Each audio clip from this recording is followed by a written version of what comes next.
Hey guys, இன்னைக்கு நம்ம எதை பத்தி பார்க்க போறோம்னா பாக்கு ஃபிஷ்ஷை பத்தி தான். இந்த பாக்கு ஃபிஷ் எப்படி கேர் பண்ணலாம், எப்படி மெயின்டெனன்ஸ் பண்ணலாங்கிறது எல்லாத்தையும் தெளிவாகவே பார்த்துடலாம். ஃபர்ஸ்ட் இந்த பாக்கு ஃபிஷ்ஷை பொறுத்த வரைக்கும் நிறைய ஷாப்ல பிரானான்னு சொல்லி சேல் பண்றாங்க. இது பிரானா கிடையாது, பாக்கு. இதுக்கும் அதுக்கும் நிறையவே டிஃப்ரென்ஸ் இருக்கு. ஆனா இந்த பாக்கும் வந்துட்டு பிரானாவோட ஒரு ஃபேமிலில இருந்து தான் வருது. ஆனா இது பிரானா கிடையாது, இது வந்து பாக்கு. இது மொத்தம் 3 டைப்ல நமக்கு கிடைக்கும். ஒன்று வந்து அல்பினோ பாக்கு, இன்னொன்று வந்து டைகர் பாக்கு, இன்னொன்று வந்து நார்மல் பாக்கு. இந்த 3 டைப்ல தான் நம்மகிட்ட வந்து கிடைக்குது. இது நீங்க ஃபர்ஸ்ட் எப்படி டேங்க் செட்டப் பண்ணணும்னா, டெம்பரேச்சர் வந்து வாட்டரோட டெம்பரேச்சர் 24 to 27 டிகிரி செல்சியஸ்ல நீங்க மெயின்டைன் பண்ற மாதிரி இருக்கும். அதுக்கு கீழேயோ இல்ல அதுக்கு மேலேயோ வந்து போயிடக்கூடாது. இதோட வாட்டர் pH லெவல் வந்து நீங்க 5.5 to 8.5 வந்து நீங்க மெயின்டைன் பண்ற மாதிரி இருக்கும். அதுக்கு மேலேயோ இல்ல கீழேயோ போயிடுச்சுன்னா இதுக்கு வந்து ஸ்பாட்டர் டிசீஸ் வரும். அது வந்துருச்சுன்னா இதை காப்பாத்துறது கொஞ்சம் கஷ்டமாயிரும். சில பாக்கூஸ் வந்து தப்பிச்சிரும், சில பாக்கு வந்து தப்பிக்காது. அதனால நீங்க வந்துட்டு அது கொஞ்சம் செக் பண்ணிக்கோங்க.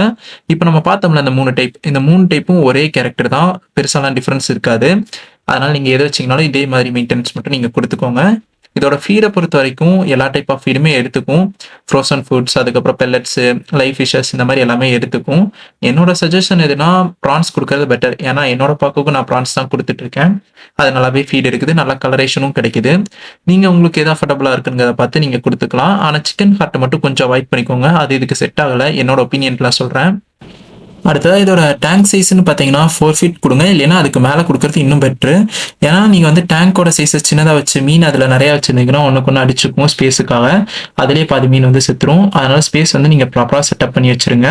இதோட டேங்க் செட்டப்பை பொறுத்த வரைக்கும் ராக் செட்டப் வச்சிங்கன்னா கரெக்டாக இருக்கும். பிளான்டேஷன் டேங்க்கு இது சுத்தமாக செட் ஆகாது, எல்லாத்தையுமே பிரிச்செறிஞ்சிரும். அதனால் அதை நீங்கள் பார்த்துக்கோங்க. இதோட சைஸ்ன்னு பார்த்தோம்னா நியர்லி ஒரு 2 ஃபீட் வரைக்கும் இது வளரும். அதுக்கு மேலாம் பிறக்கும் சான்சஸ் இருக்குது. ஆனால் 2 to 3 ஃபீட்குள்ளே தான் இருக்கும், அதுக்கு மேலாம் வளராது. இதில் உங்களுக்கு எந்த ஒரு பிரச்சனையும் இருக்காது. இதோட டேங்க் மெட்ஸை பொறுத்த வரைக்கும் அக்ரெசிவ் ஃபிஷஸ், அதுக்கப்புறம் ப்ரெடேட்டர் ஃபிஷஸ், இந்த மாதிரி நீங்கள் விட்டிங்கன்னா இன்னும் கொஞ்சம் பெட்டரு. நார்மலாக கொய் கார்ப்பு, கோல்டு இதோடலாம் உள்ளமான்னு கேட்டிங்கன்னா கண்டிப்பாக விட்டுறாதீங்க. அது எல்லாத்தையும் இது வந்து பிடிச்சி சாப்பிட்ரும். இதுக்கு வந்து நீங்கள் ப்ராப்பர் ஃபீடு கொடுக்கலினாலும் இதில் எது வீக்காக இருக்கோ அந்த ஃபிஷ்ஷை வந்து இது சாப்பிட்ரும் அட்டாக் பண்ணி. அதை நீங்கள் கொஞ்சம் செக் பண்ணிக்கோங்க, கரெக்டாக ஃபீட் பண்ணுறதுலாம் வச்சுக்கோங்க.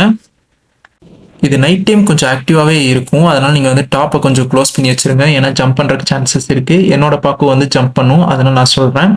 ஓகே கைஸ், இந்த வீடியோவில் ஏதாவது டவுட் இருந்துச்சுன்னா மறக்காமல் கமெண்ட் பண்ணி விடுங்க. நெக்ஸ்ட் எந்த ஃபிஷ்ஷை பற்றி வீடியோ மேக் பண்ணலாங்கிறதையும் கமெண்ட் பண்ணுங்கள். அப்படியே அந்த சப்ஸ்கிரைபையும் மறக்காமல் ஒரு தட்டிடுங்க.